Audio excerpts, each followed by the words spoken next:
la aerolínea paraguaya que era más segura que cualquier aerolínea del mundo.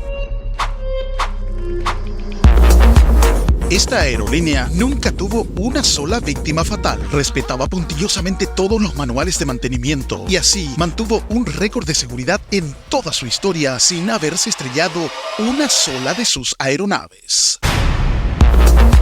Era el orgullo paraguayo en los cielos del mundo. Le caracterizaba la cordialidad en el trato al pasajero por parte de sus azafatas y comisarios de vuelo y la seguridad de sus aeronaves. ¿Ya te haces idea de qué aerolínea estamos hablando?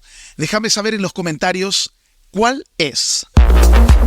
Los comandantes, copilotos y los ingenieros de vuelo de esta aerolínea provenían de la aviación militar paraguaya. Fueron formados en Estados Unidos, Brasil, Perú y Argentina. Poseían muchas horas de vuelo y estaban acostumbrados a la disciplina militar. Esto daba a los pasajeros una seguridad extra.